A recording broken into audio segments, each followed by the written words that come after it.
अस्सलाम वालेकुम रहमतुल्लाह। डॉक्टर इदरीस साहब, आप आजकल यहीं दिखाई दे रहे हैं, छुट्टी पे हैं, एहतिकाफ बैठे हुए हैं? ठीक है। कब से आए हुए हैं? एक दिन पहले पहुंचे थे? ठीक है।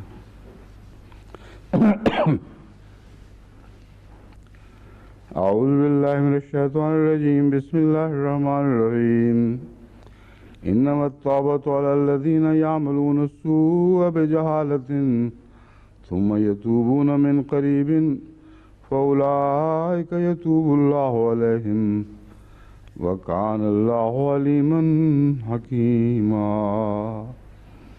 वलैसतित-तौबatu लिल्लज़ीना यअमलूना अस्सय्यिआत हत्ता इज़ा हज़रा अहदहुमुल मौतु क़ाल इन्नी तुब्तुल आन वलल्लज़ीना यमूतूना वहुम कुफ़्फ़ार उलाइका अअतदना लहुम अज़ाबन अलीमा।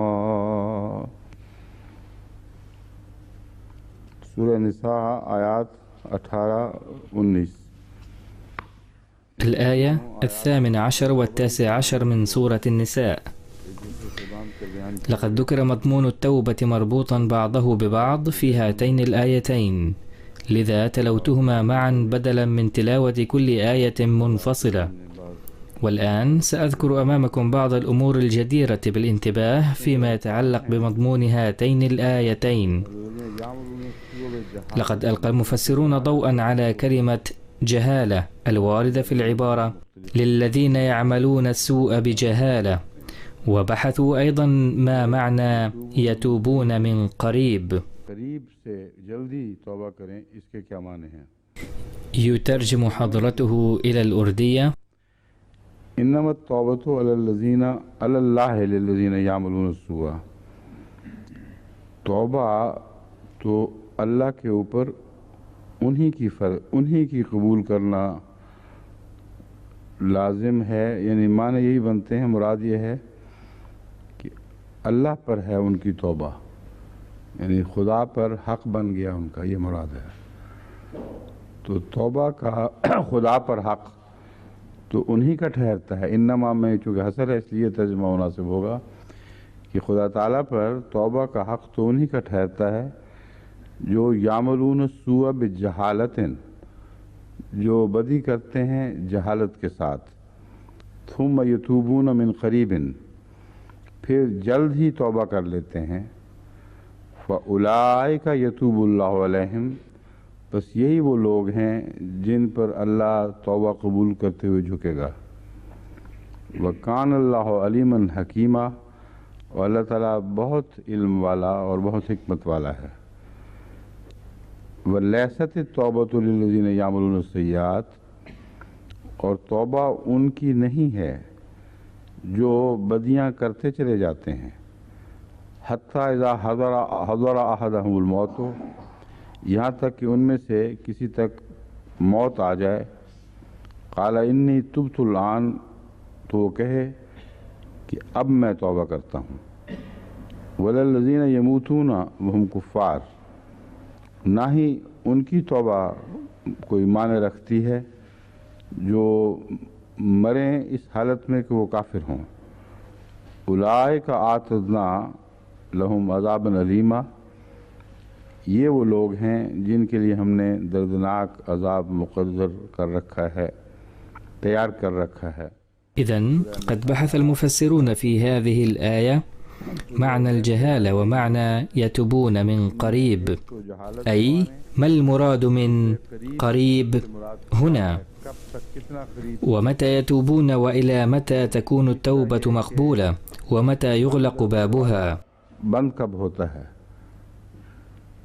और इस बहस में फिर बहुत هناك إمكانيات كثيرة، وقد توصلوا إلى نتيجة بالاستنباط من آيات أخرى كثيرة أن قبول التوبة ممكن ما لم يغرغر الإنسان أو ما لم يكن في حالة النزع، ثم يغلق بابها. والآن سألقي ضوءا من خلال ما قاله العلماء على جوانب مختلفة لهذا الموضوع الذي ذكرته لكم آنفا. मुख्तलिफ उलमा के हवाले से इस मज़मून के इन पहलुओं पर रोशनी डालता हूँ जो मैंने अभी आपके सामने रखे हैं। जहाला किसको कहते हैं? अहले लुग़त तो कहते हैं जहालत इल्म। الجهالة في اللغة نقيض العلم، أي أن يرتكب الإنسان خطيئة دون أن يدرك أنها خطيئة. وقد استنبط العلماء اللغة معنى آخر أيضا من الجهالة، وهو معاملة المرء للآخرين بجهل، ومن منطلق هذا المعنى لا علاقة له بالعلم أو عدمه. पेश आना, इसमें इल्म या इल्म के फुक़दान की कोई बहस नहीं है। नामुनासिब रंग में जानते बूझते हुए कि किसी का ये हक है वो हक ना देना। إن غصب حقوق الآخرين عمدا وبغير حق والاعتداء على أحد أيضا يدخل في الجهل. هناك بيت من الشعر الجاهلي: ألا لا يجهلن أحد علينا فنجهل فوق جهل الجاهلين. لا يجهلن أحد علينا. إن ذاكرته القديمة أقوى من الحديثة. जहल जाहिलीन। देखें इनकी पुरानी याददाश्त नई याददाश्तों से बढ़ गई है।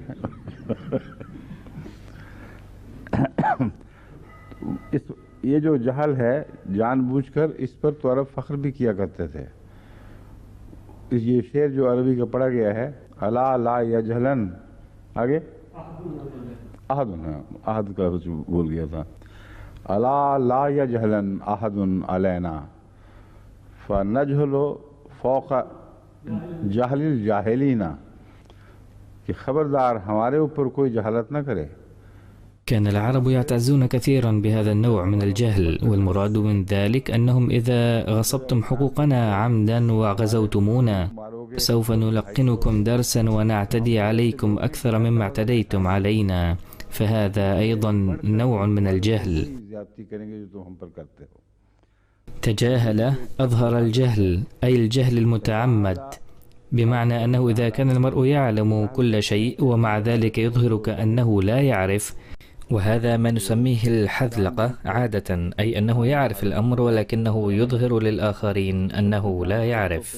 खचरा कहते हैं, जो खचरा बने ना कि मुझे तो पता कोई नहीं और अमलन हकीकत में सब कुछ जानता हो।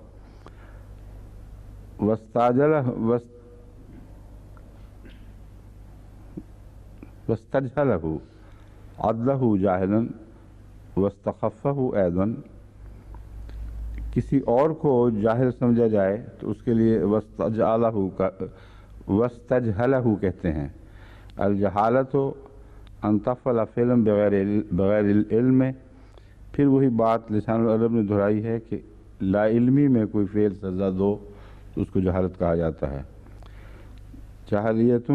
واستجهله عده جاهلا واستخفه.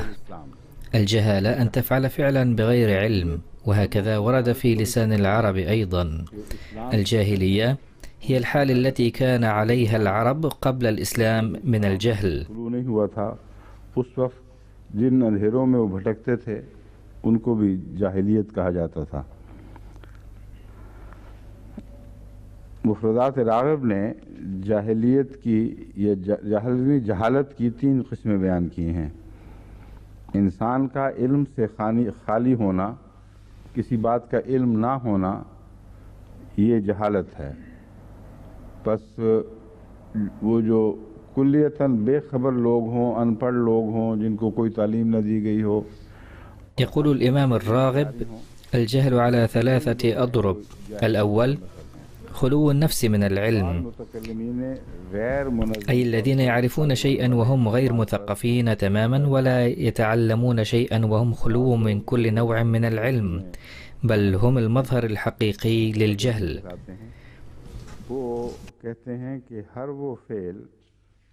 وقد جعل بعض المتكلمين المعنى مقتضيا للأفعال الجارية على غير النظام. إن بعض الناس الذين هم بارعون في مثل هذه البحوث يسمون متكلمين، فيقول المتكلمون أن ما جرى على غير النظام ولا يوجد فيه ترتيب ولا تنسيق يسمى جهلا. والثاني اعتقاد الشيء بخلاف ما هو عليه، أي اعتبار السم ماء واعتبار الماء سما. كل هذه الأشياء تمثل صورة على عكس الحقيقة وتسمى جهلا.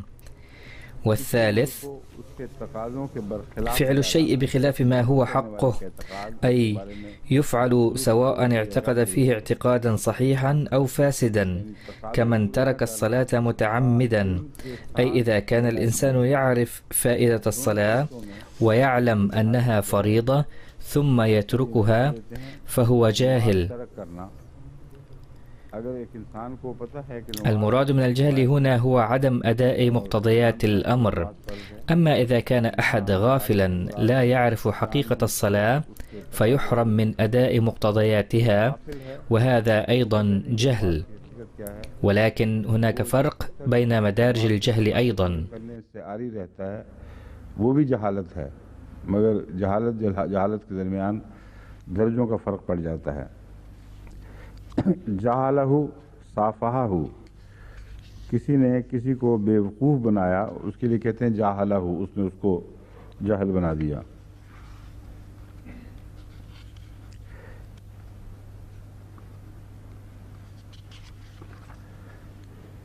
अब इमाम राजी लिखते हैं कि नाफरमानी करने वाले का جاهله سافهه. يقول الإمام الرازي: عمل العصاة يعد جهلا أي عدم العلم. لقد جمع الإمام الرازي معظم الآيات القرآنية التي وردت فيها كلمة الجهل، وكنت أود أيضا أن تجمع تلك الآيات كلها، عندها سيتبين بمزيد من الوضوح معنى الجهل في القرآن. وقد جمع الإمام الرازي معظم الآيات التي لها صلة مباشرة بهذا الموضوع، وفي ضوئها سنفهم موضوع الجهل بوضوح أكثر.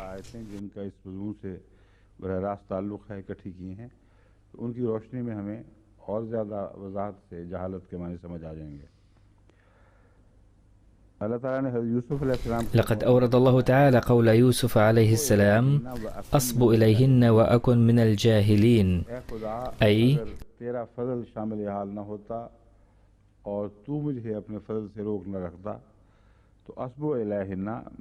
لو لم يحالفني فضل منك ولم تمنعني بفضلك لملت إليهن وكنت من الجاهلين. المراد من الجهل هنا العاصي لأمر الله تعالى بصورة واضحة، الأمر الذي يسفر عن سخط الله تعالى. فقد استخدمت كلمة الجهل لبيان هذا المعنى. ثم قال يوسف لإخوته: هل علمتم ما فعلتم بيوسف وأخيه إذ أنتم جاهلون؟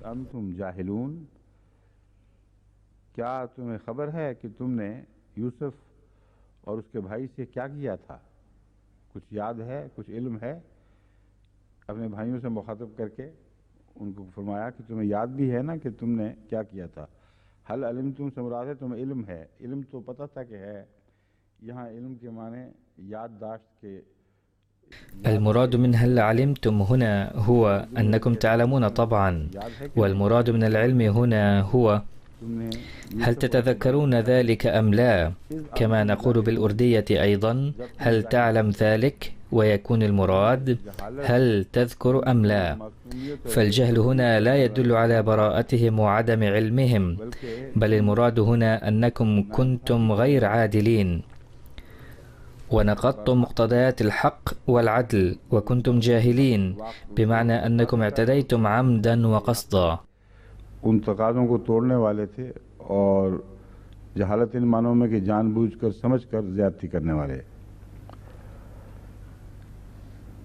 फिर हज़रत नूह के ताल्लुक़ में खुदा ताला फरमाता है: इन्नी आयज़ो का अन तकूना मिनल जाहिलीन, मैं तुझे नसीहत करता हूँ वादा तो जाहिलीन में से हो जाए. ये मज़मून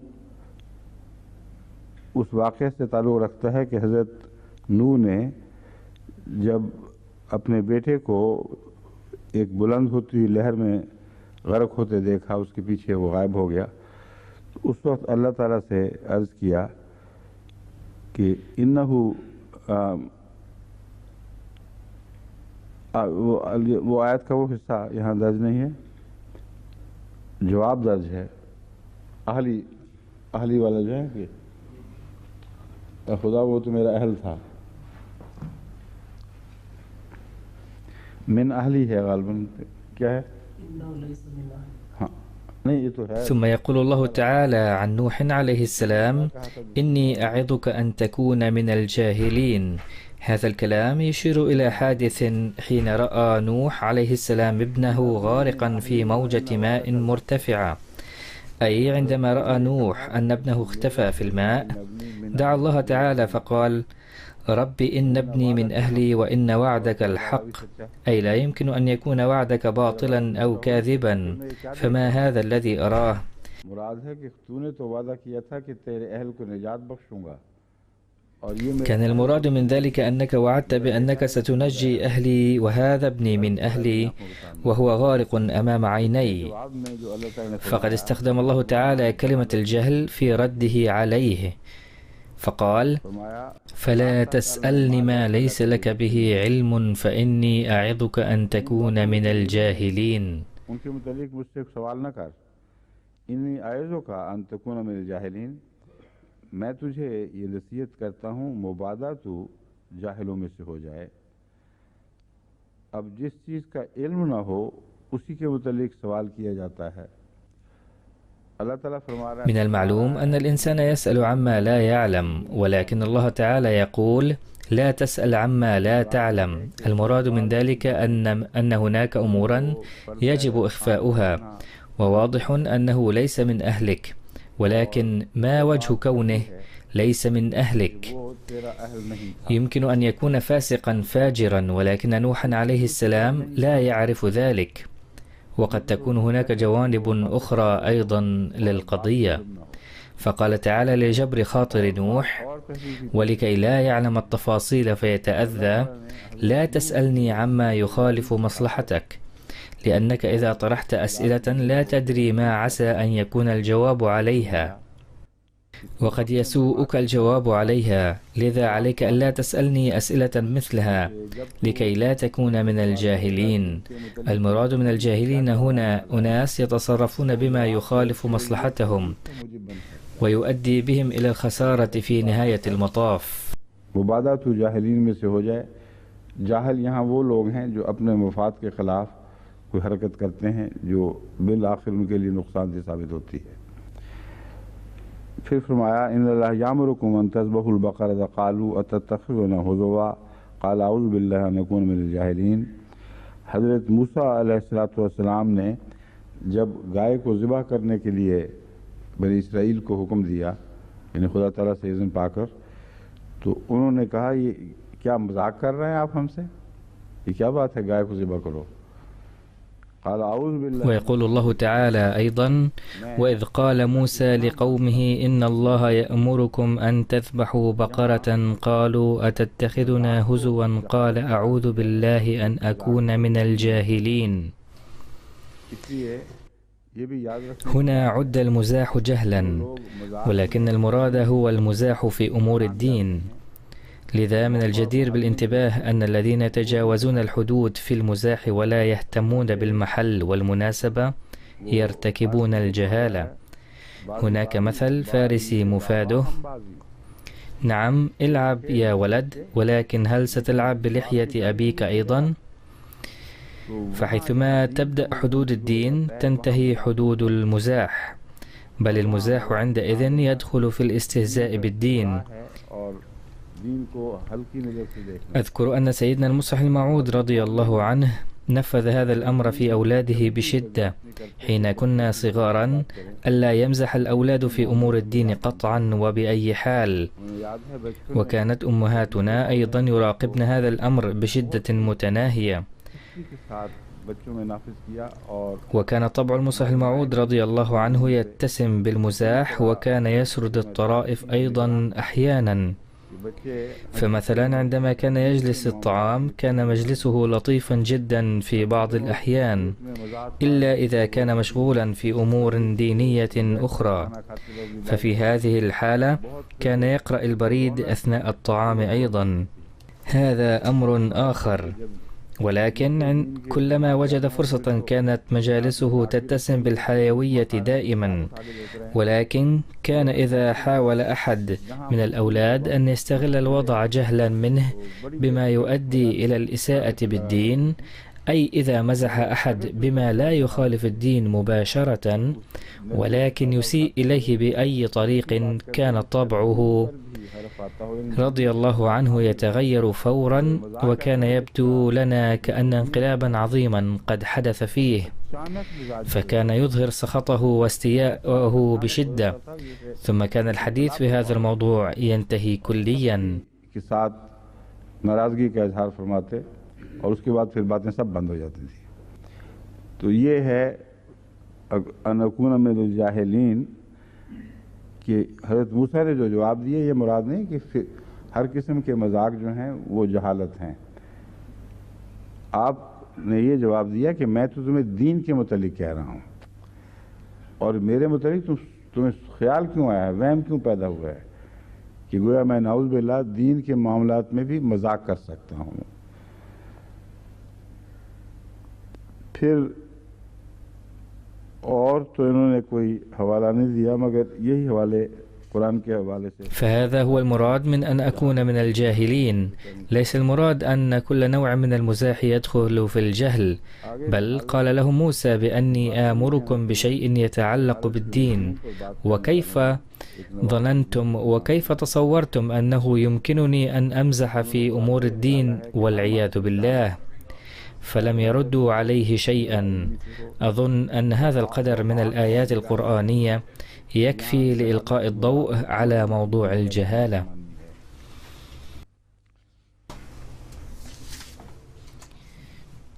وهناك آخرون ناقشوا موضوع الجهالة، منهم نواب صديق حسن خان، وقد لخص هذا الموضوع في أن كل معصية جهالة سواء كانت قصدا أو بغير علم.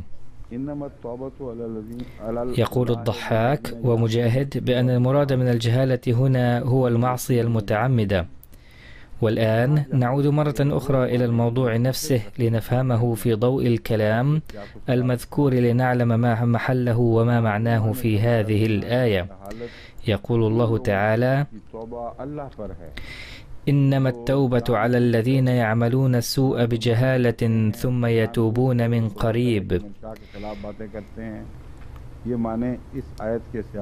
إن استنتاج معنى الجهالة الذي يتضمن الشدة يخالف سياق الآية، إنه لا ينسجم مع سياق الآية قط.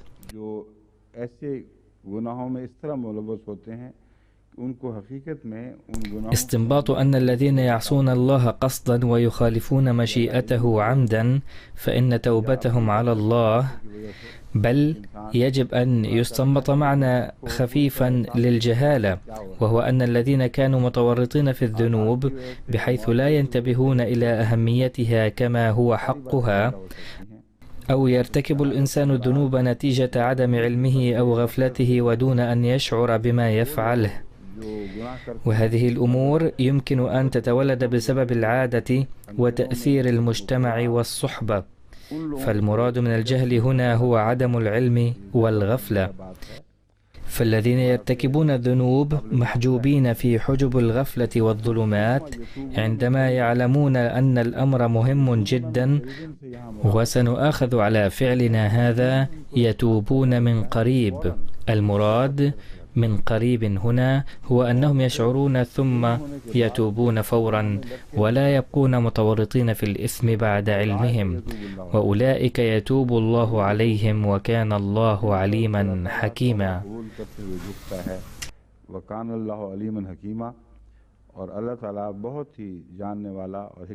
هذه هي التوبة التي فرض الله على نفسه أنه سيقبلها من عباده الذين عندما يشعرون بالذنب وشدته ويدركون خطورته يتوبون فورا، فيقول الله تعالى بأنه سيقبل توبتهم حتما وأنه لا يحوم حولهم خطر.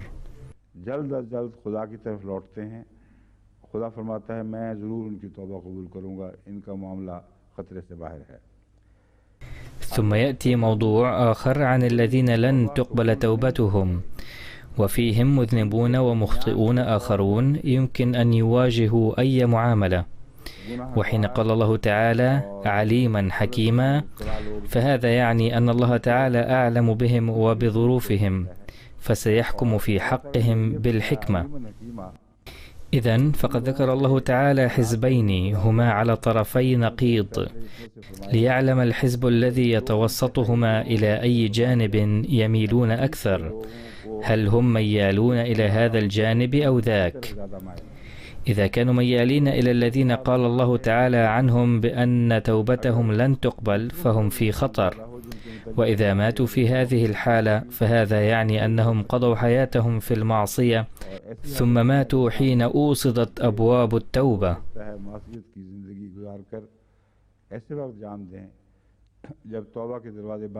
لقد قلت من قبل أيضا بأن الإنسان يظل يتحرك من حالة إلى أخرى دائما، ولا توجد في حياته فترة ركود. من المعلوم أن الوقت يتحرك دائما، وإن في أعمال الإنسان أيضا جانبا من حركة الوقت، فإن لم تكن هناك أعمال ولم تحدث تغييرات في الإنسان فكأنه ليس هناك وقت أصلا، أو كأن الوقت توقف. حيثما توقفت التغييرات حدث الموت، فعند الموت تتوقف ساعة وقت الإنسان. فالأحداث الخارجية التي تمر لها علاقة مع طقطقة الساعة، وكذلك مع أعمال الإنسان، وإذا توقف الإنسان توقفت عليه الوقت. ولكن هذا مستحيل أصلا، لأن الإنسان الحي يظل في حراك دائم إلى جهة أو أخرى، أو يصعد إلى الأعلى أو ينزل إلى الأسفل. لقد تم توضيح أمرين هنا، أي صحيح أن هذا السفر هو سفر إلى العلو، ولكنه مهلك أيضا إلى جانب ذلك، إذ يمكن أن تسقطوا من شفا الهوة. لذا عليكم أن تنتبهوا إلى ما تتوجهون.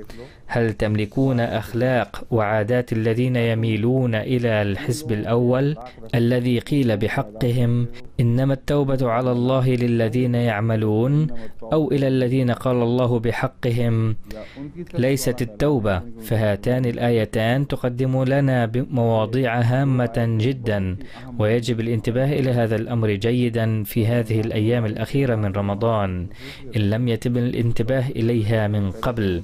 فهناك حزبان يقول الله عن أحدهما أن توبتهم لا تعني شيئا وهي غير مقبولة. यहाँ एक बात मुफस्सिरीन के हवाले देने से पहले मैं खोल देना चाहता हूँ कि इससे हरगिज़ ये मुराद नहीं है कि ऐसे लोगों को अगर खुदा रहम नहीं फरमाएगा लाजिमन उनकी बख्शिश के दरवाजे बंद हैं। ये अलग मजमून है और तौबा का मजमून अलग है। तौबा के नतीजे में अल्लाह ताला की तरफ से एक गारंटी अता होती है। هنا أريد أن أوضح في ضوء ما قاله المفسرون القدامى، وهو أن هذا لا يعني أن الله لن يرحم هؤلاء الناس، وأن باب المغفرة موصد عليهم نهائيا. هذا الموضوع يختلف عن موضوع التوبة، فلو قبل الله توبة أحد يحصل له نوع من الضمان من الله تعالى بأنه صار مؤمنا وأنقذ من الخطر. وهناك آخرون لا يحظون بالحماية، وهم الذين ذكروا هنا. ولكن هذا لا يعني أن الله سيعذب حتما كل من يموت في هذه الحالة، لأن ذلك موضوع آخر تماما، وله علاقة بمغفرة الله التي لا حدود لها، وبالتالي سيغفر للبعض بغير حساب أيضا، وإن ماتوا قبل أن يوفقوا للتوبة الصادقة. ولكن الله أعلم بما كان فيهم من أمور حسنة أعجب الله بها أو غفر لهم لحكمة لا يعلم سرها إلا هو. فإذا شاء الله فإن حقه للمغفرة قائم وغالب، غير أن هناك آية واحدة تتحدث عن هذا الحق للمغفرة، تقول بأن المغفرة لن تشمل المشركين. إذن الإشارة هنا هي إلى غير المشركين.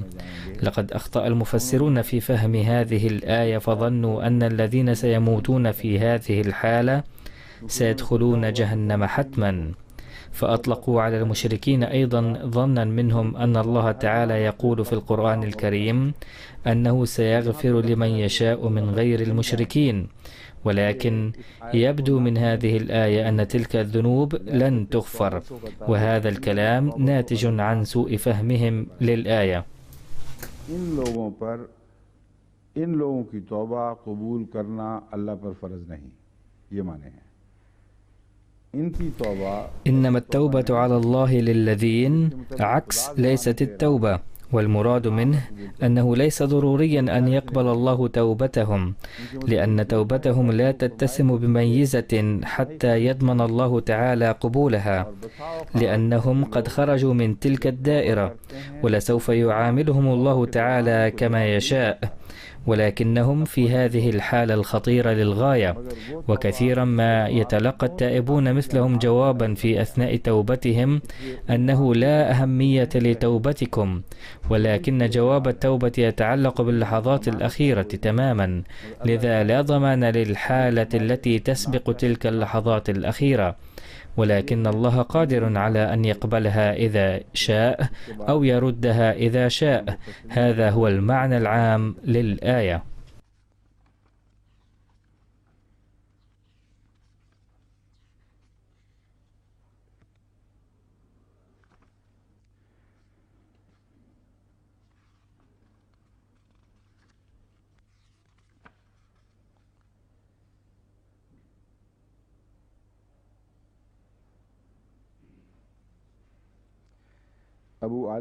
والآن أقدم لكم بعض الأقوال الأخرى للمفسرين.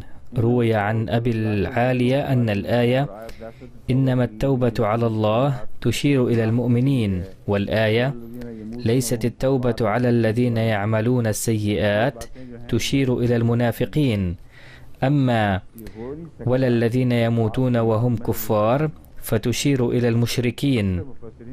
ولكن هذا ليس صحيحا، إذ لا يمكن أن يكون المراد من الكفار هم المشركون فقط، ومعظم المفسرين لا يوافقون القول المذكور. كلمة كفار مصطلح ينطبق على جميع المنكرين، فكل من ليس مؤمنا عند موته بالله ورسوله فهو كافر. إذن فإن اعتبارهم جميع المشركين والقول بأنها تشير إليهم ينافي مضمون الآية وسياقها.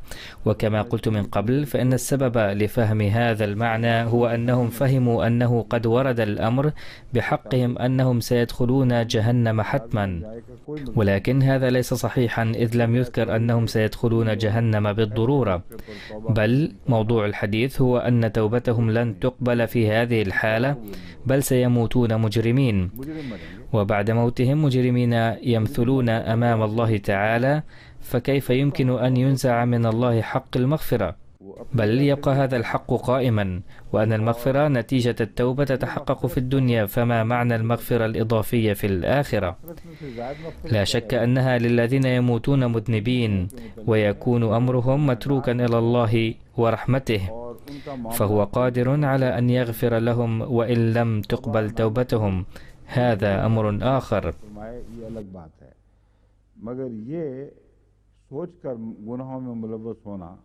ولكن اكتساب المرء الذنوب واضعا في الحسبان أن الله قادر على المغفرة وقادر على أن يغفر دون قبول التوبة أيضا، لذا لا مشكلة في ذلك، إنما هو ضرب من الجهل الذي سبق ذكره من قبل، بل أكبر منه، لأن ذلك مخاطرة كبرى.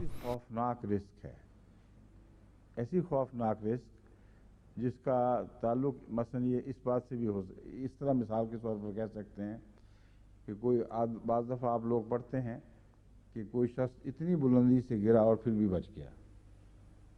चुनांचे एक वाक़या एक दफ़ा एक रिसाले में शाया हुआ था। ومثل هذه المخاطرة كمثل شخص ألقى بنفسه من مكان عال ومع ذلك نجا من الموت، كما نقرأ في الجرائد وغيرها.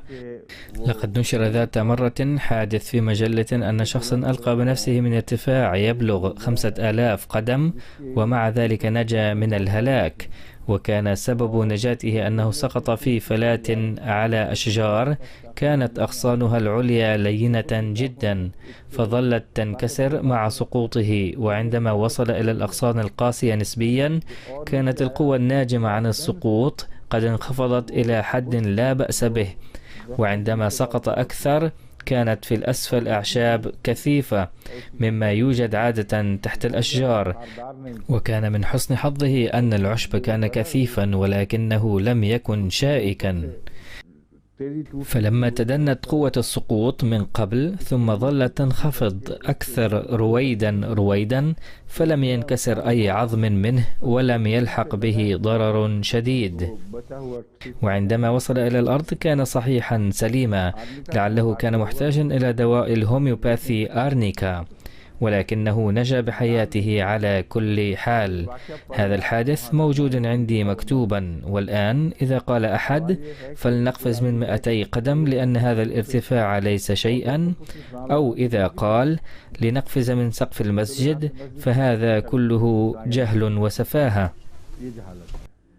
يقول الله تعالى بأنه قادر على أن يغفر كل شيء، فإنه إلى جانب ذلك يقول بأنه قادر على المؤاخذة أيضا، وإن مؤاخذته لا نظير لها.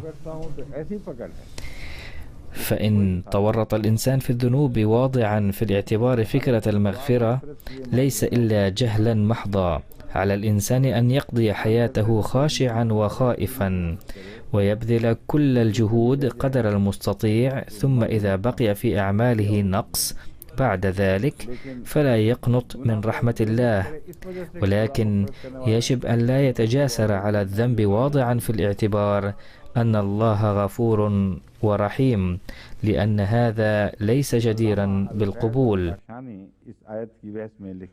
يقول العلامة الفيض الكاشاني في تفسير هذه الآية: قال رسول الله صلى الله عليه وسلم في آخر خطبة خطبها، وهذا مأخوذ من كتاب الصافي، ولكنني لم أجد هذه الرواية فيه، ولم أجد آخر خطبة له قال فيها هذا الكلام.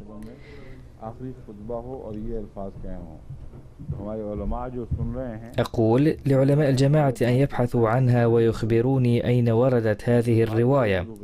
كلمات هذه الرواية غريبة فعلا، إذ تقول بأن التوبة في اللحظات الأخيرة من العمر تقبل. لقد قيل بأن هذه الرواية وردت في كتاب الصافي، ثم قدم حديث آخر أن النبي صلى الله عليه وسلم قال في خطبته الأخيرة ما مفاده: من تاب قبل موته بعام قبل الله توبته. أقول هذا ليس أسلوب كلام رسول الله صلى الله عليه وسلم. ثم كيف جاءت في باله فكرة عام؟ من الواضح أنه لا أحد يعلم متى يأتيه الموت، وليس للموت وقت محدد حتى يتوب قبله بسنة ليقبل الله توبته. وما يليه أكثر غرابة، إذ ورد أن النبي صلى الله عليه وسلم قال أيضا ما مفاده: إن مدة سنة طويلة، فليتب المرء قبل موته بشهر. ثم قال بأن الشهر أيضا طويل، فليتب قبل وفاته بيوم. ثم قال يوم واحد أيضا كثير، فليتب قبل موته بساعة. ثم قال والساعة أيضا كثير، بل لو تاب قبل أن تبلغ روحه حلقومه، وأشار بإصبعه إلى حلقه، أي عندما يكون في حالة الغرغرة لقبل الله توبته. أقول هذا حديث موضوع، ويتعارض مع القرآن الكريم ويتعارض مع شخص النبي صلى الله عليه وسلم، ولكنه وجد الطريق إلى مجموعة الأحاديث. يقول القرآن الكريم أنه لا توبة لمن طرأ عليه الاحتضار، والمعلوم أن المراد من بلوغ الروح إلى الحلقوم هو حالة الغرغرة.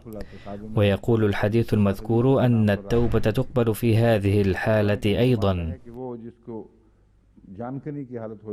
فهذه الأحاديث تشجع على ارتكاب الذنوب، وقد وضعت فيما بعد، والحديث الذي نحن بصدده من تلك الأحاديث الموضوعة، وهذه الأحاديث على نوعين، وتوجد معظمها في كتب الشيعة، وتقول بأنه ما عليكم إلا أن تؤمنوا بعلي رضي الله عنه وآمنوا بالأئمة أنهم معصومون، هذا يكفي ولا داعي للقلق بعد ذلك، وستغفر لكم ذنوبكم. أما أهل السنة فيفهمون مضمون الشفاعة بصورة خاطئة ويقدمونه بصورة غير صحيحة جهلا منهم، إذ يقولون للناس بأنكم من أمة رسول الله صلى الله عليه وسلم وهو شفيع فلا خوف عليكم، وإن اختطفتم الأولاد وظلمتم النساء وهتكتم أعراضهن أو قمتم بتصرفات وقحة علنا في شهر رمضان فإن كل ذلك جائز لكم، فيمكنكم أن تظلموا كما تشاءون، وتذكروا أنكم خدام الشفيع الذي ستقبل شفاعته بحقكم يوم القيامة.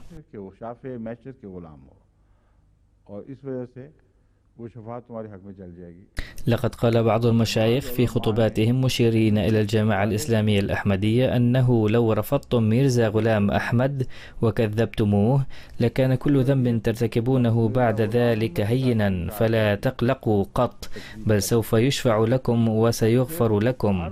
ولكن إذا كسبتم الحسنات مدى حياتكم ثم آمنتم بميرزا غلام أحمد وصدقتموه ستحرمون من الحسنات كلها وتوصد أبواب التوبة في وجوهكم.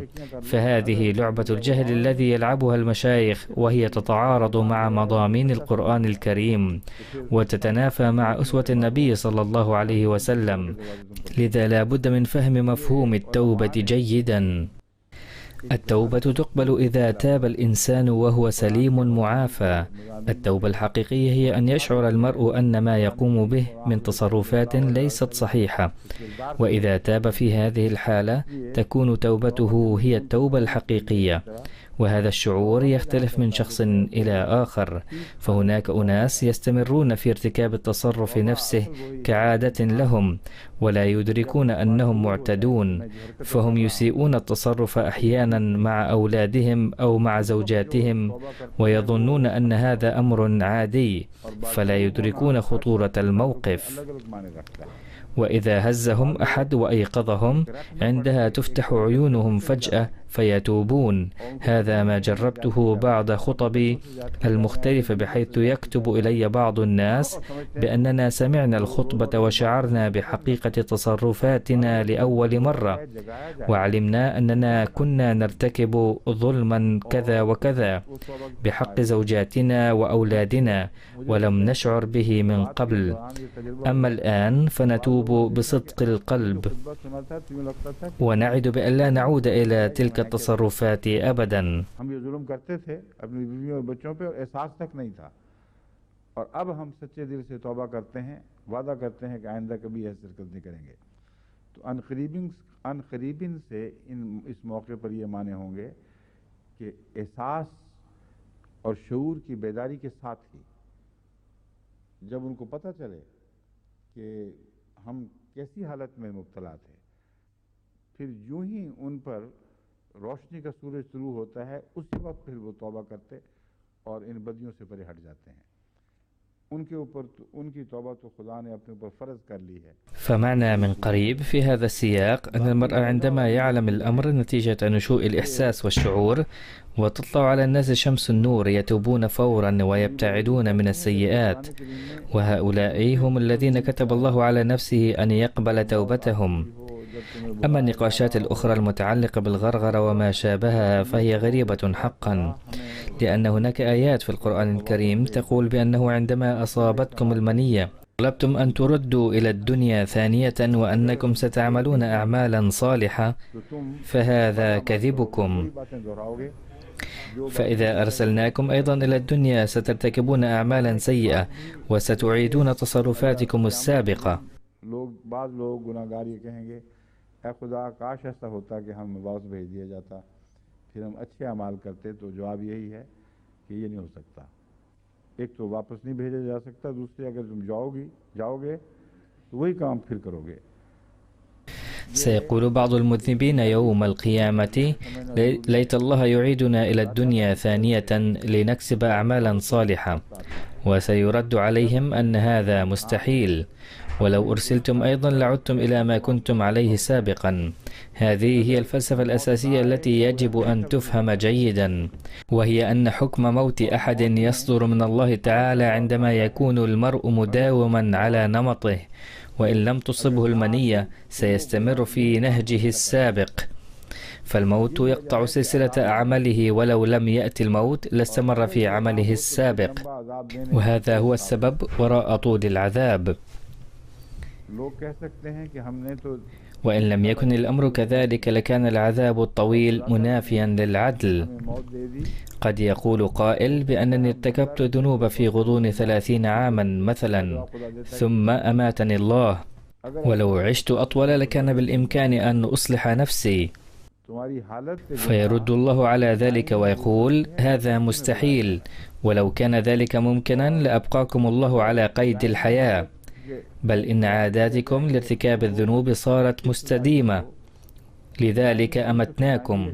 ولو تم الانتظار أن تنتهي الحالة المستديمة لتبدأ فترة العقوبة لدامت هذه الحالة، فعندما تنقطع هذه الحالة تبدأ فترة العقوبة، وبذلك يصطدم الأزل بالأزل، لأنه لا بد لمشاهدة الحالة الدائمة من وقت لا يزول، ولكن يعطى وقت أقل من ذلك ولتنزل العقوبة بحسب هذا المبدأ، لأن الناس مثلا يتمسكون بالذنوب ويستمرون في ارتكابها. ولهذا الموضوع جانب آخر، وهو جانب الرحم بالذين يعيشون مع المجرمين ويضطرون للعيش في محيطهم ويكونون عرضة لمظالمهم.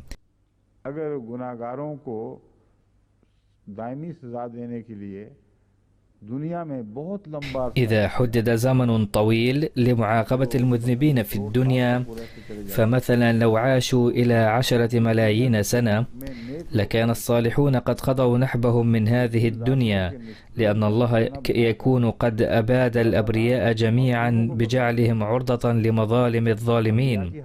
تأملوا في عصور الأنبياء، إذ يعاقب أعداؤهم عاجلا أحيانا أو آجلا أحيانا أخرى، ولكنه يأتي ضمن فترة زمنية لا يستطيع الظالم أن يهلك الصالحين وعباد الله الأطهار، ولا يستطيع أن يقطع جذورهم، ولو وجد الظالمون وقتا أطول لأهلكوهم. لذا يجب أن يفهم جيدا أن لموضوع التوبة علاقة بالحالة التي يتعود عليها الإنسان في حياته ويداوم عليها. तौबा में अगर तुम लौटते हो असल की तरफ और नेकी की तरफ वापस आते हो तो तुमने उस दवाम की हालत को काट दिया, यानी गुनाह से हिजरत की है। ففي حالة التوبة إذا عدتم إلى الأصل أي إلى الحسنة، فهذا يعني أنكم قطعتم الحالة المستديمة هذه، أي هاجرتم من الذنب إلى البر. ثم إذا داومتم على البر فهذا يعني أن لكم جنات أبدية، وستموتون حين تكونون مداومين على البر عند الله تعالى. وعلى النقيض من ذلك هناك آية أخرى تقول: والذين يموتون وهم كفار، أي هناك أناس يتعودون على الكفر ويداومون عليه، والله تعالى يعلم أنه لو أعطوا فرصة أطول لقاموا بهذه الأعمال نفسها، فيميتهم في وقت يراه مناسبا. और उनका जिक्र फरमा के अल्लाह ताला ये दुआ सिखाता है, वतवफ़ना महल अबरार, हमें उन लोगों में मारना जिनके जो तेरे नज़दीक नेकियों पर दवाम पकड़ते। وهناك أناس آخرون يداومون على البر فيذكرهم الله تعالى ويعلم دعاء وتوفنا مع الأبرار، أي أمتنا حين نكون مداومين على الحسنات، أرجوك أن تميتنا عندما نكون قد أصبحنا أبرارا ولا نموت أشرارا. فمن الواضح أن لهم الجنة.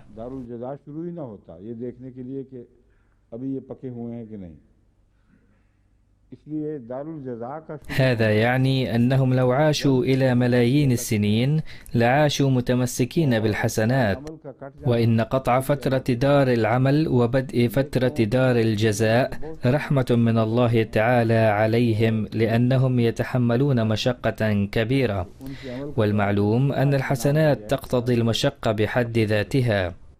वहाँ ख़त्म है।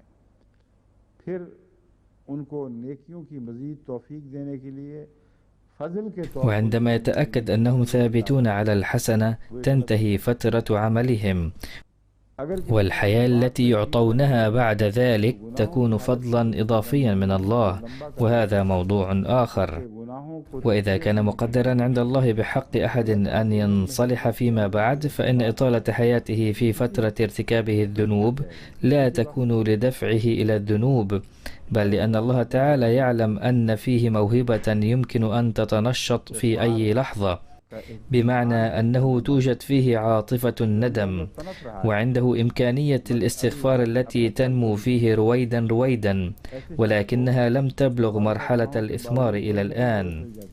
فمثل هؤلاء الناس يعطون أحيانا مهلة طويلة على الرغم من تورطهم في السيئات، ولكن تتنشط تلك العاطفة بغتة أحيانا، بينما يحسب الناس أن ذلك الشخص صلح بغتة وغفر له بغتة، ولكن هذا ليس صحيحا. प्यास से तड़प रहा है। لقد ورد عن مومس أنها رأت في الطريق كلبا يلهث لشدة العطش قرب بئر، ولا يستطيع أن يبلغ الماء لكونه غائرا، فخلعت نعلها ونزلت في البئر وظلت تخرج الماء حتى روت غليل الكلب، فغفر الله لها بسبب ذلك. قد يقول قائل هنا أنها مارست الرذيلة طول عمرها وظلمت نفسها ثم غفر لها لسقيها كلبا. هذا الاعتراض ليس صحيحا وناتج عن عدم فهم كنه فطرة الإنسان، والحق أنه على الرغم من ارتكابها السيئة كان ينمو بداخلها غصن أخضر للحسنة ومواساة البشر وخلق الله بوجه عام، وكانت هذه الحسنة في نظر الله دائما، وغلبت هذه الحسنة ذنوبها. ثم لم يرد في الرواية أنها ماتت في الحال، بل لا بد أن تكون قد وجدت وقتا للتوبة، وذلك الغصن الأخضر للحسنة الذي ظل حيا وناميا رويدا رويدا على الرغم من الظروف المعادية غلب في نهاية المطاف ونضر حياتها. هذا الموضوع دقيق، ولكن لا يصح الاستنتاج على أي حال أن الله يفعل شيئا دون سبب، لأن الله تعالى يقول عن بيان موضوع التوبة عليم حكيم، أي هو يعلم ما سيفعله الناس في المستقبل وما هي مقتضيات الحكمة، فهو أحكم وأدرى بمقتضيات الحكمة. बातें आपके सामने रखता हूँ जो हदीसें घड़ ली जाती हैं वो दरअसल तो अपनी فأريد أن أضع بين أيديكم بعض الأمور الأخرى من هذا المنطلق، وأقول بأن الأحاديث الموضوعة تخبر عن نفسها بنفسها. فمثلا إذا كان هناك أمر ذكر في القرآن الكريم بوضوح وذكرت عنه أمور تستغرب منها الفطرة ولا يكون لها سند قوي، أي قد جمعت بعد 100 عام، فيمكن أن تقبلوها إن لم تعارض القرآن الكريم. أي إذا كانت منسوبة إلى رسول الله صلى الله عليه وسلم ولم تكن متعارضة مع القرآن الكريم بصورة واضحة فلا بأس في قبولها ولا ذنب في ذلك، فإذا فعلتم ذلك لتراءى فيه جانب من حبكم لرسول الله صلى الله عليه وسلم وطاعته. ولكن إذا تعارضت هذه الأقوال مع القرآن فإن قبولها في هذه الحالة ليس بمقتضى حب النبي صلى الله عليه وسلم، بل هو إساءة إليه، لأنكم في هذه الحالة لم تدركوا عظمة النبي صلى الله عليه وسلم وقبلتم ما يحط من شأنه. لذا فإن الحديث المزعوم الذي قرأته عليكم قبل قليل يعارض عظمة الرسول صلى الله عليه وسلم، فقبول مثل هذه الأشياء باسم حب الرسول صلى الله عليه وسلم جهل محض، ومن نوع الجهل الذي يجب أن يتوب عنه المرء فورا. وهناك حديث آخر من هذا القبيل وهو مروي عن أبي قلابة قال: إن الله تعالى لما لعن إبليس سأله النظرة فقال: وعزتك وجلالك لا أخرج من قلب ابن آدم ما دام فيه الروح. فقال الله: وعزتي لا أمنعه التوبة ما دام فيه الروح، إلى آخره. قال إبليس: وعزتك لا أزال أغويهم ما دامت أرواحهم في أجسادهم. فقال الله تعالى: وعزتي وجلالي لا أزال أغفر لهم ما استغفروني. هذه المكالمة ليست مذكورة في القرآن الكريم، بل ما جاء في القرآن الكريم هو أنه طلب من الله مهلة وقال: لأغوينهم. فقال الله تعالى: إن عبادي ليس لك عليهم سلطان. وهذا كلام عظيم جدا، ولكن يبدو أن صوفيا أدخل فيه المضمون المذكور أعلاه أيضا مستحسنا إياه، ولا ضير في قبوله، لأنه صحيح تماما أنه ما دام الإنسان على قيد الحياة يمكن أن يوفقه الله تعالى للتوبة، ويمكن أن يغفر له أيضا، غير أن التوبة في اللحظات الأخيرة لا تقبل.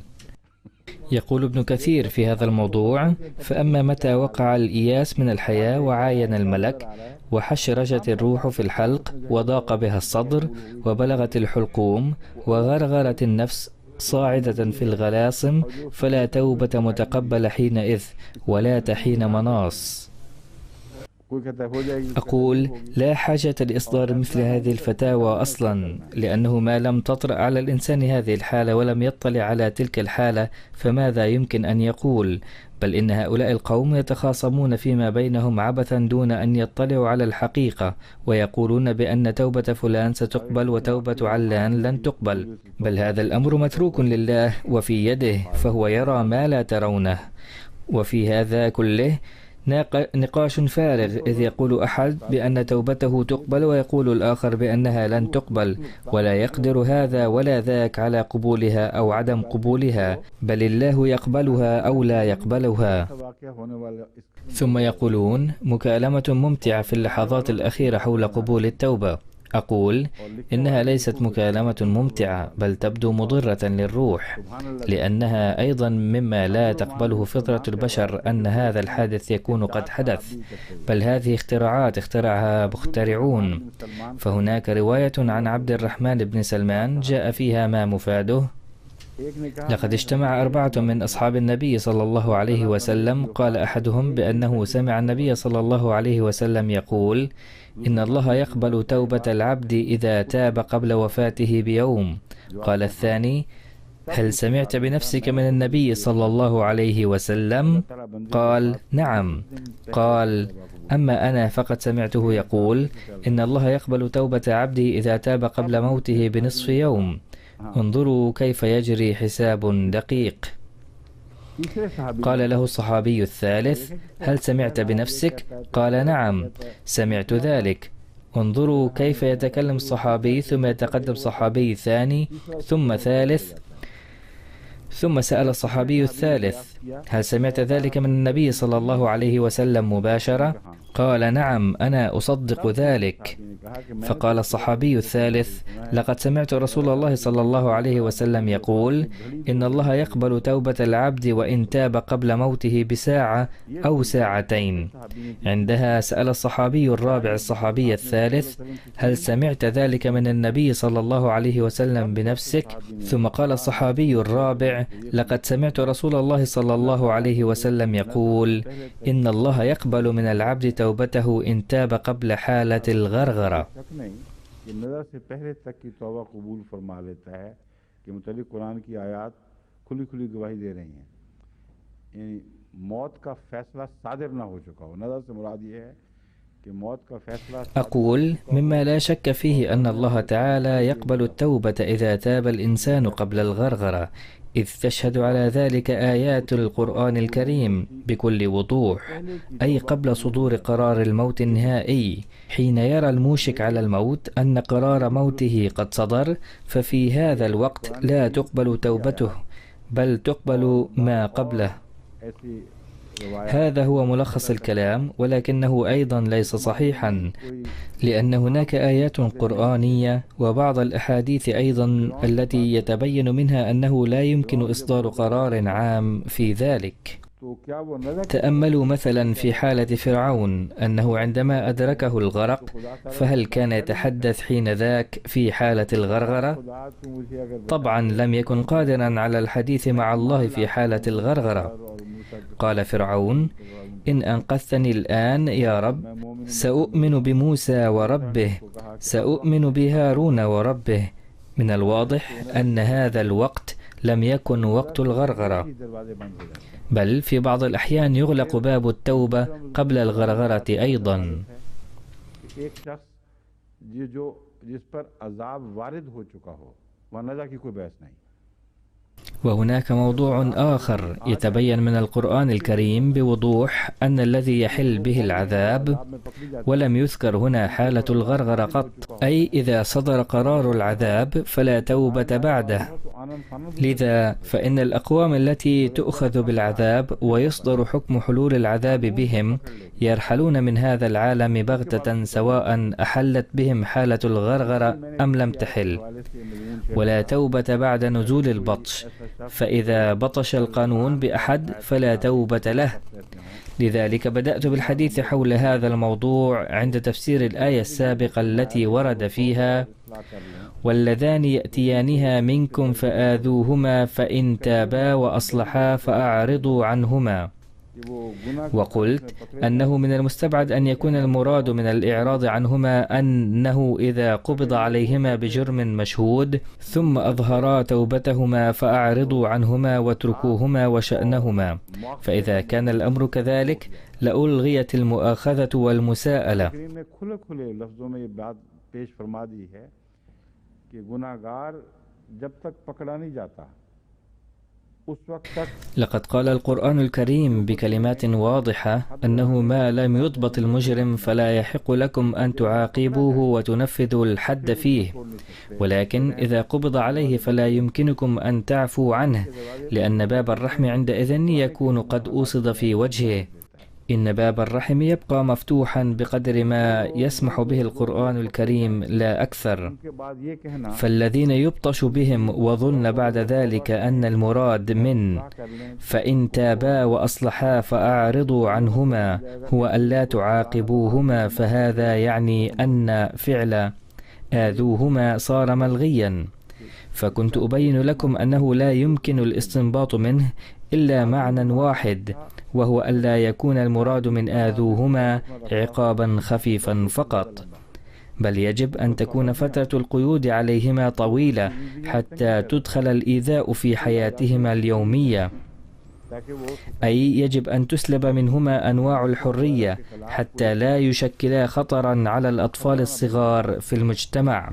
ऐसी पाबंदियां जैसा कि औरत के ऊपर भी पाबंदियों का जिक्र है, चुनांचे अदल का भी तकाजा था कि जिस तरह औरत पर कुछ अरसे तक एक अरसे तक فيمكن أن تكون القيود مثل القيود المفروضة على المرأة التي تأتي الفاحشة، ومن مقتضى العدل أيضا أنه كما فرضت القيود على المرأة يجب أن تفرض قيود مناسبة على هذين الرجلين أيضا تنغص عليهما الحياة فيعيشا في نوع من المعاناة لأن العقوبة قد نفذت بهما.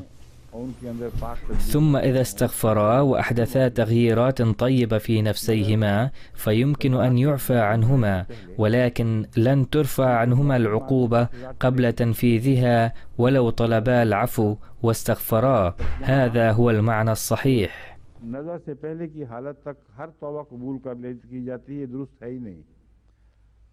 जो लोग गुनाहों में पकड़े जाएं उनके ऊपर दुनिया की सजा तो बहरहाल चलती है, उनकी तौबा कबूल नहीं होती।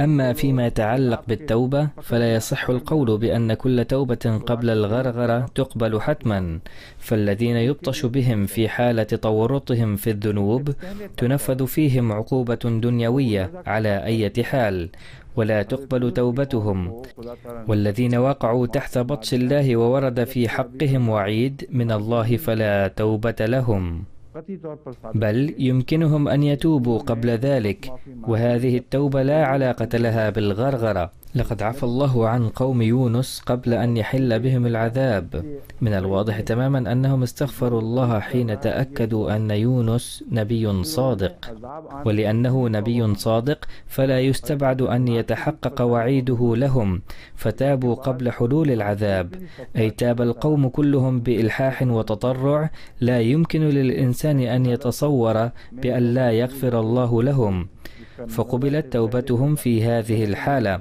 ولا علاقة لها بالغرغرة قط. فالروايات التي تبدو جيدة في بادئ الرأي ولا تنسجم تماما مع المضامين الواضحة التي بينها القرآن الكريم لا بد من التردد في قبولها، وينبغي قبول معانيها بقدر لا ضير فيه، وأما ما سواه فيجب التوقف عنده.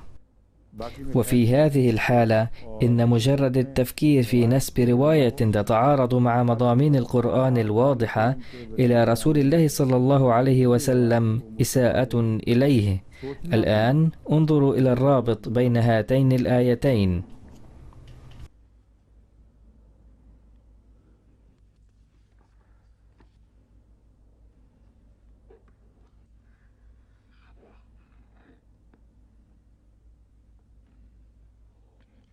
अच्छा, अब इन दोनों आयात का देखें, पहली आयात से भी ताल्लुक़ है। هنا يسأل حضرته السكرتير الخاص عن بعض الأوراق المطلوبة بهذا الصدد. अच्छा, ये तीन चिटें क्यों लगाई हैं आपने? क्या था?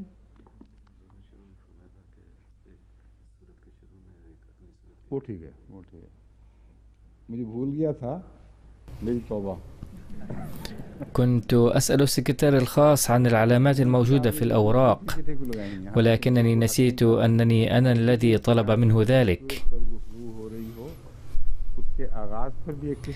فأرجو المعذرة.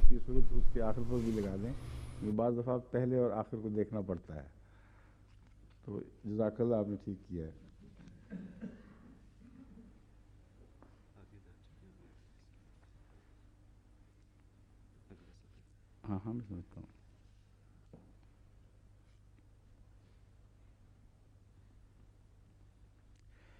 वसीयत के मज़मून से बात शुरू हुई थी। मैं आपको इस आयत के तक जो मज़मून لقد بدأ الحديث عن موضوع الوصية، وسأبين لكم كيف وصل الحديث إلى هذه الآية مبينا بعض الأمور الأخرى. और अल्लाह ताला ने फरमाया है वसीयतम मिनल्लाह।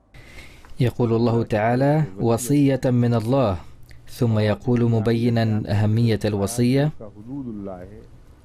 ومن يطع الله ورسوله يدخله جنات تجري من تحتها الأنهار، जो भी अल्लाह ताला की हदूद का ख्याल रखे। تلك حدود الله ومن يطع الله ورسوله يدخله جنات تجري من تحتها الأنهار خالدين فيها وذلك الفوز العظيم. من يعص الله ورسوله ويتعدى حدوده يدخله نارا خالدا فيها وله عذاب مهين। और जो शख्स अल्लाह और रसूल की मासियत करेगा और यत्तखिज़ हुदूदहु ثم يقول ومن يعص الله ورسوله ويتعد حدوده يدخله نارا خالدا فيها وله عذاب مهين. और मौत के कुर्ब में अमूमन वसीयत की जाती है, तो वो शख्स जिसने वसीयत करनी है उसको एक और तंबीह। من المعلوم أن للوصية علاقة بالموت، أي يوصي المرء قبل الموت عادة، فكان ضروريا تنبيه الموصي من ناحية أخرى أيضا، وهو أن السويعات قبل الموت مهمة جدا. فإذا تاب المرء في تلك السويعات فالتوبة قبيل الموت يمكن أن تقبل، ولكن إن عصيتم في سويعات قبل الموت فتغلقون أبواب التوبة على أنفسكم.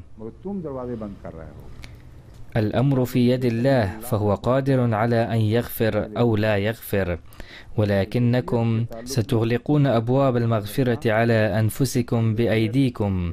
ولهذا الموضوع علاقة متينة مع مضمون الوصية، أي يجب على المرء أن يتقي الله عند الوصية وأن لا يوصي بما يؤدي إلى سخط الله. وإن فعلتم لأغلقتم باب التوبة على أنفسكم. ثم يقول الله تعالى: वल्लाती यातीन अल-फाहिशतम मिन निसाइकुम फस्तशहिदू अलैहिन अर्बअतम मिनकुम। इससे पहले फाहिशा का जिक्र आ गया है। واللاتي يأتين الفاحشة من نسائكم فاستشهدوا عليهن أربعة منكم. لقد ورد ذكر الفاحشة أولا، أي قد ورد ذكر الفواحش بين أمرين ذكرتهما. فما السبب في ذلك؟ السبب هو أنه كان لا بد من توضيح ذلك في بيان أوجه حرمانهن من بعض الأشياء التي أعطينها، بمعنى أنه لا يمكنكم أن تستعيدوا منهن شيئا مما أعطيتموهن، ولكن إذا ارتكبن فاحشة مبينة وكانت هناك شهادات قاطعة على ذلك فيمكنكم حرمانهن من بعض حقوقهن. ففي هذه الحالة إذا حرمنا من الإرث كان ذلك جائزا. وهذا يفهم من هذه الآية أن ما أعطيتموهن فلا يجوز استعادته بأي حال، أما إذا ارتكبنا فاحشة فيحق لكم استعادته. तो मौत के बाद कैसे इनको फ़ायदा पहुंच सकता है फिर?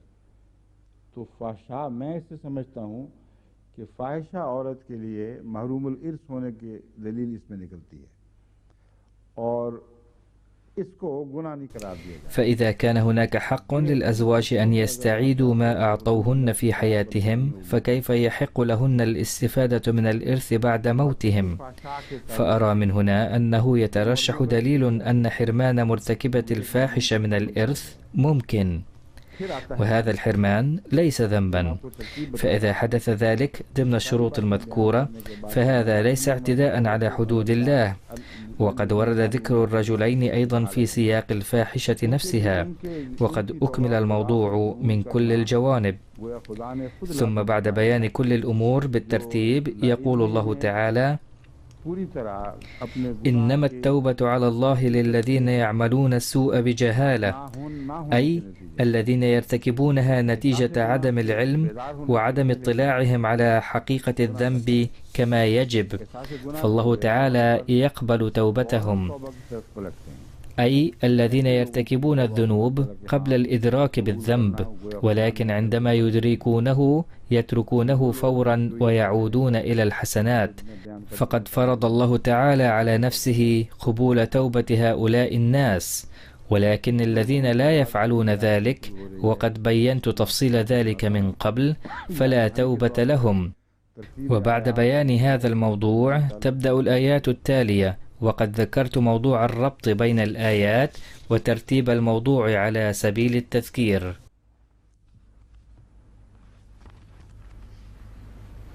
أعوذ بالله من الشيطان الرجيم بسم الله الرحمن الرحيم يا أيها الذين آمنوا لا يحل لكم أن ترثوا النساء كرها لا يحل لكم أن ترثوا النساء كرها ولا تعضلوهن لتذهبوا ببعض ما آتيتموهن إلا أن يأتين بفاحشة مبينة وعاشروهن بالمعروف فإن كرهتموهن فعسى أن تكرهوا شيئا ويجعل الله فيه खैरन कसीरा। इस आयत के मज़मून को मैंने ये जो तौबा वाले मज़मून है इससे पहले बयान कर दिया था गलती से।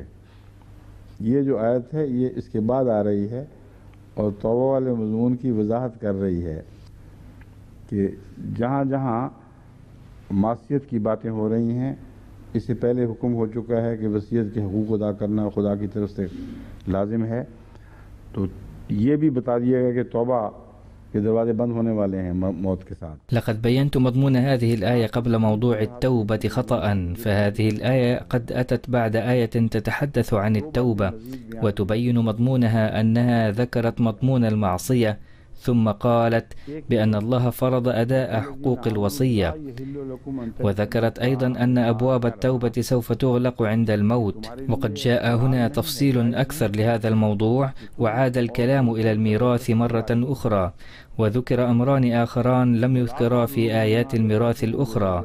أولهما: يا أيها الذين آمنوا لا يحل لكم أن ترثوا النساء كرها ولا تعضلوهن لتذهبوا ببعض ما آتيتموهن. من هنا يبدأ موضوع الورثة، وهو يتعلق بفترة الحياة.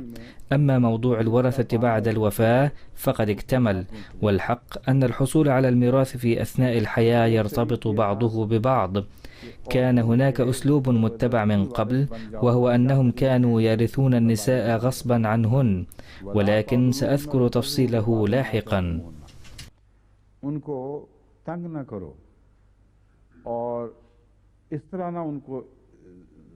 ولا تعضلوهن لتذهبوا ببعض ما آتيتموهن، أي لا تضايقوهن وتتركوهن معلقات في الذلة والهوان حتى يضطررن أن يعدن إليكم ما أعطيتموهن لتتركوهن وشأنهن.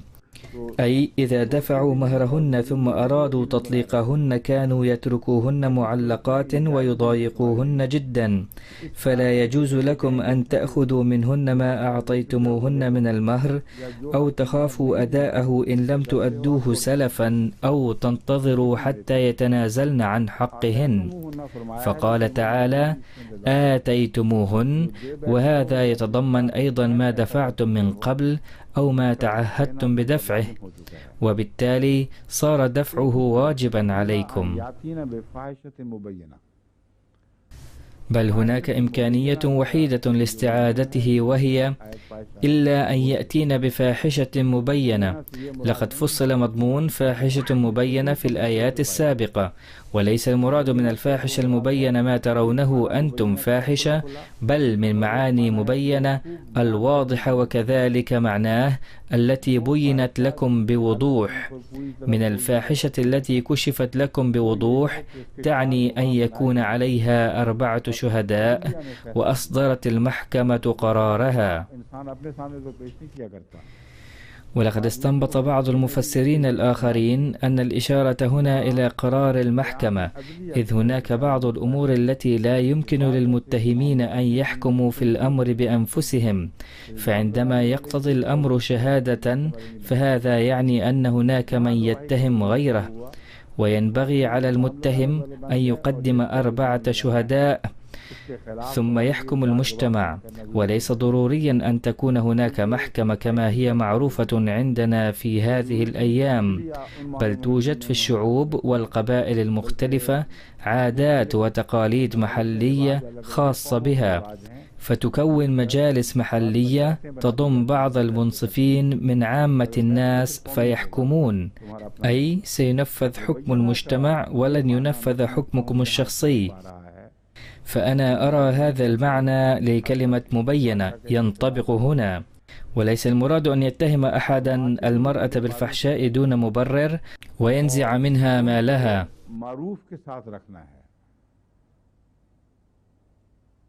फाहिशा मुबय्यना और मारूफ के साथ रखने में क्या जोड़ है आपस में? बाज़ लोगों के नज़दीक وعاشروهن بالمعروف. ما معنى عاشروهن بالمعروف مع ارتكابهن الفاحشة؟ يقول البعض بأنه لا يجوز التقصير في حسن العشرة ولو ثبت ذنبها، هذا معنى. والمعنى الثاني هو أن عليكم أن تحسنوا العشرة مع النساء بشكل عام أيضا بدلا من تغصبوا حقوقهن. هذا لا يمكن أن يتصوره مؤمن، فيريد الله منكم أن تحسنوا إليهن دائما، والمعلوم أن حسن العشرة يتضمن الإحسان أيضا، فبدلا من أن تضربوا بمقتضيات العدل عرض الحائط وتظلموهن، عليكم أن تعطوهن أكثر من حقهن. هذا هو حسن العشرة، أي قدموا التضحيات من أجلهن. فإن كرهتموهن فعسى أن تكرهوا شيئا ويجعل الله فيه خيرا كثيرا. فإن كرهتموهن دون أن تكون عندكم رغبة في المال فسيجعل الله لكم خيرا. من الواضح أن المراد هنا هي الزوجات اللواتي عشن مع أزواجهن وظل الزوج راضيا معهن أيا كان مستواهن، ولم يفكر في تطليقهن قط. أما الآن فقد أنجبا الأولاد معا، وكبر الأولاد وتدهورت صحة الزوجة ولم تعد على حالتها السابقة، ثم يقول الزوج بأنها لم تعد تعجبه، فيقول الله تعالى: هذا ليس مناسبا. الأشياء التي تكرهونها توجد فيها جوانب الخير أيضا، مثل الحفاظ على وحدة العائلة وسلامة جو البيت وحسن العشرة نظرا إلى تربية الأولاد. هذه وصية لكم من الله ألا تأخذوا القرارات من هذا القبيل متسرعين وبناء على رغباتكم الشخصية. والعبارة عاشرهن بالمعروف تتضمن أيضا أن اللواتي ثبت ارتكابهن فاحشة مبينة، أي ثبت ذلك بوضوح تام، ليس بحسب ظنكم فقط، بل بحسب التعليمات التي وردت في الآيات المذكورة آنفا. فمع ذلك يجب أن تسكنوهن في البيوت، لأنه لم يفرض عليهن حد آخر. وإذا أسكنتموهن في البيوت فلا تعاملوهن معاملة سيئة، ظانين أنهن صرن أسيرات في أيديكم، فيمكنكم أن تسيئوا إليهن كما تشاءون، وأن ترموا الطعام أمامهن كما يرمى أمام الكلاب، ليس مثل الكلاب في أوروبا لأنها تعطى طعاما بكل احترام، بل مثل الكلاب في باكستان والهند، لأنهن نساؤكم وما زلتم مسؤولين عنهن، وواجب عليكم أن تعاملوهن بالحسنى ما دمتم مسؤولين عنهن. هذه الآية تبطل مشهدا مكروها يمثل للعيان من فكرة السجن، فيقول الله تعالى بأن حسن معاملة المرأة واجب عليكم وإن ثبت ارتكابها الفاحشة، ولكن يمكن أن تفرضوا عليهن بعض القيود لكونكم مسؤولين عليها. هذا مبدأ معروف في الإسلام. فالرقيق أيضا يخضع لأوامر سيده في كل شيء، وقد أمر رسول الله صلى الله عليه وسلم أن تطعموه مما تأكلون منه، وأن تلبسوه مما تلبسون منه، ولا تطلبوا منه عملا تشعرون بالخجل والعار أو المعاناة عند القيام به بأنفسكم. لقد أعطى الإسلام عن الرقيق تعليما تعذر على الناس بسببه التمييز بين الأحرار والأرقاء وبين العبد والسيد، وكان يبدو كأن العبد والسيد سيان من حيث الحقوق، وهم أفراد عائلة واحدة على قدم المساواة. فإذا كان هذا هو تعليم الإسلام عن العبيد الذين هم أيضا أسرى نوعا ما، فإذا كانت الزوجة أسيرة عندكم بالمعنى المذكور، فتعليم الإسلام هو أن حسن معاملتهن لا ينتهي هنا، بل لا بد أن تستمروا في حسن معاملتهن، وأن لا تضيقوا الحياة عليهن، واستمروا في أداء حقوقهن في الحياة العادية. तरस निकाह की तरफ अब हम वापस आते हैं। एक तरस निकाह का ताल्लुक ज़िंदगी से है, जैसा कि मैंने बयान किया। एक तरस निसाह का ताल्लुक मरने के बाद भी हो सकता है, क्योंकि विरसा का ताल्लुक मरने के बाद भी है। इन मानों में क्या हुआ करता था, किस तरह बाज़ औरतों से निकाह करके उनका विरसा ले लिया जाता था। कोई ऐसी रस्म अरब में मौजूद होगी जिसके कला कमा करने के लिए कुरान करीम ने यह हिदायत फरमाई है।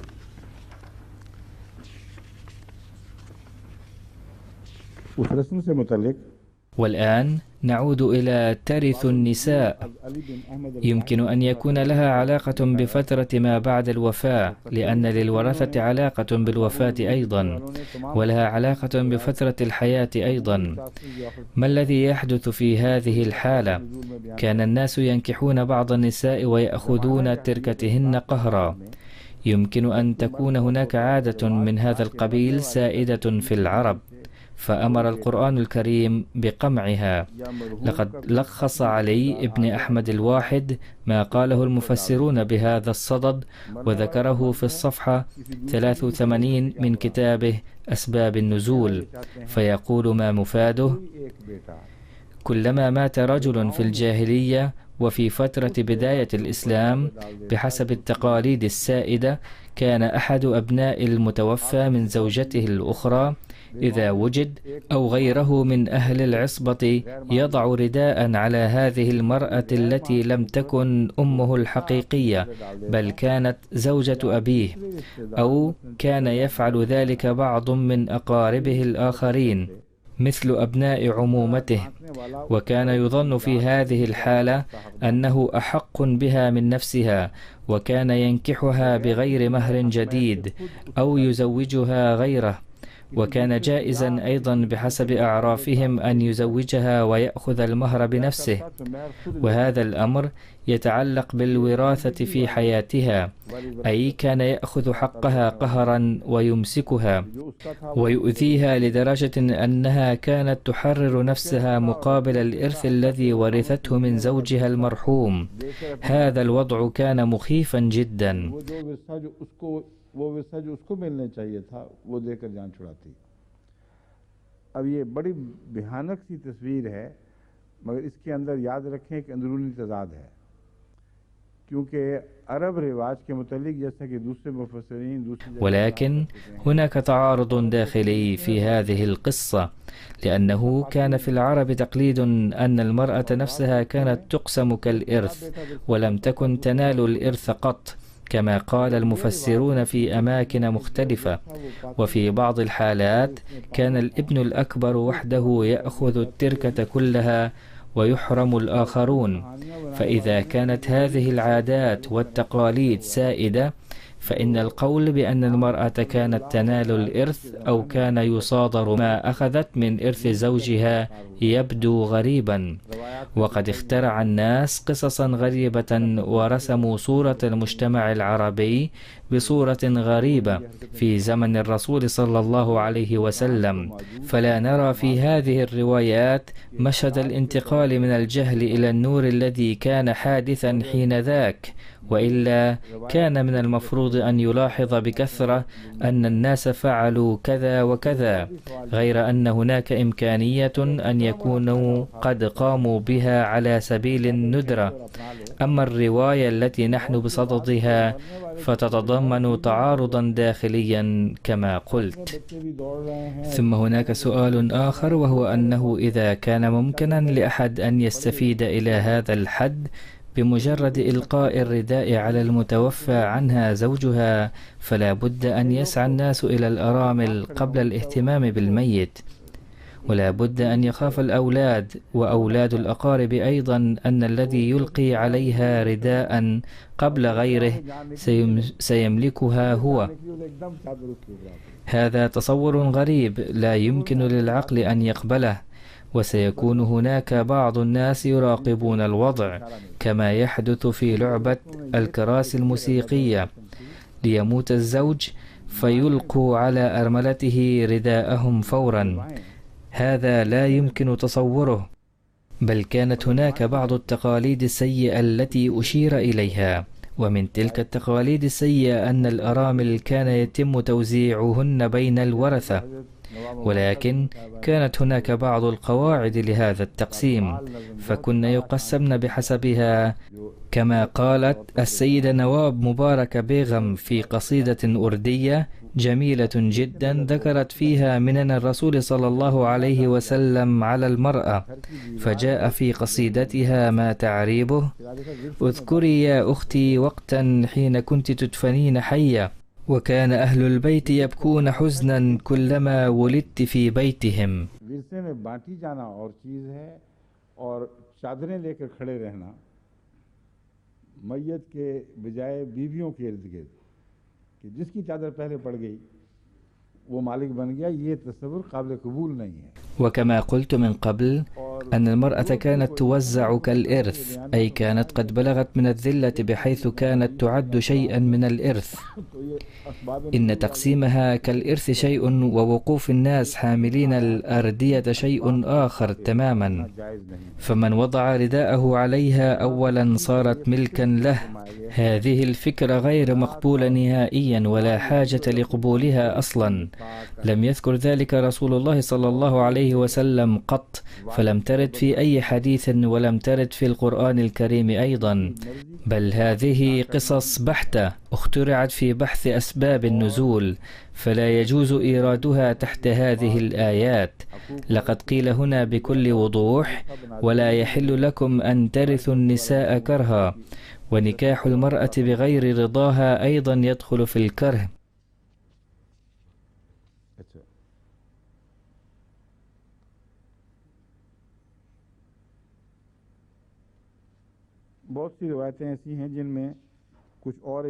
وكما قلت من قبل بأن النساء كن يعتبرن ميراثا ودونك أن تعطى لهن حقوقهن، وهذا أيضا نوع من أن ترث النساء كرها، وقد استؤصلت هذه العادة أيضا.